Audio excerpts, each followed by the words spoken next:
আউযুবিল্লাহি মিনাশ শাইতানির রাজিম বিসমিল্লাহির রহমানির রহিম আল্লাহুম্মা সাল্লি আলা নূরিকা ওয়া আলা আলিহি ওয়া আলা কাদিমিহি ওয়া সাল্লিম মশরিকি হুব্বে মুহাম্মদ মতলাই দেওয়ানে মা মতলাই খুরশিদ ইশকি সিনায়ে সুজানে মা।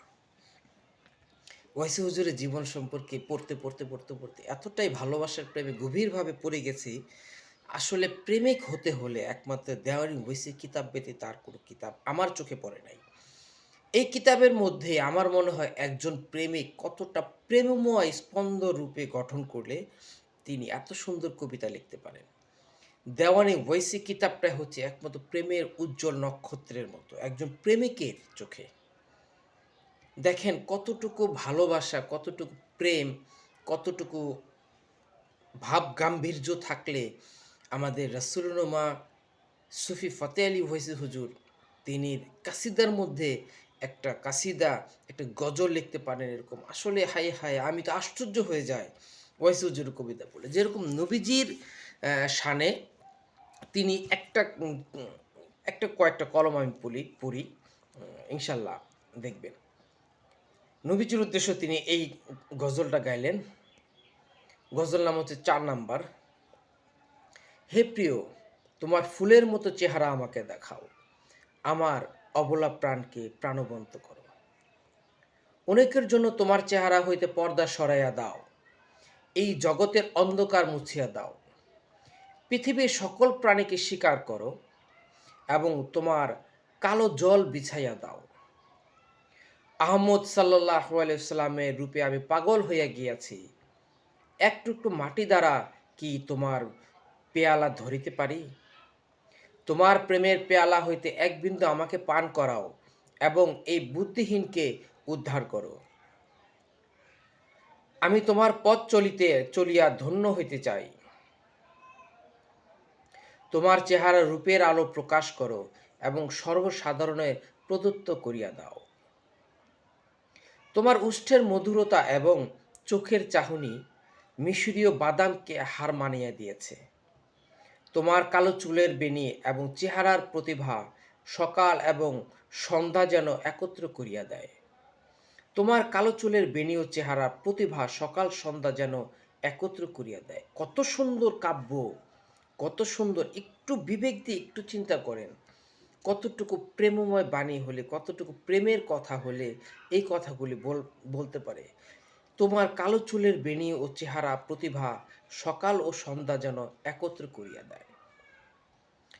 ওয়াইসি, যদি মুস্তফা সাল্লাল্লাহু আলাইহি সাল্লামের রূপ দেখিতে চাও তবে আরাম ও আয়েশ পরিত্যাগ করো। আমি যতটুকু জানি ওয়াইসি হুজুর জীবনে যতটুকু বেতন পেতেন ঠিক কিছুটা টাকা তার জন্য রেখে, তার সংসারের জন্য রেখে বাকি টাকাটা তিনি দান খয়রাত করতেন, মানুষকে উপহার দিতেন। তিনি বেশি দুরূদ শরীফ পড়তেন এবং তিনি সবসময় আল্লাহ রাসূলের প্রেম ও ভালোবাসায় নিজেকে ডুবিয়ে রাখতেন। কত সুন্দর, কত ভালোবাসা, কত আবেগ থাকলে তিনি এত সুন্দর গজল লিখে যেতে পারেন। আসলে আমাদের ওই যে একটা ঘটনা পড়েছিলাম একটা জায়গায়, একটা কিতাবে থেকে, ইব্রাহিম আদহামের বিষয়টা, যে তিনি রাজপ্রাসাদের নিচে বসে আরাম বিছানায়, নরম বিছানায় গদিতে বসে তিনি আল্লাহ আল্লাহ জিকির করতেছিলেন।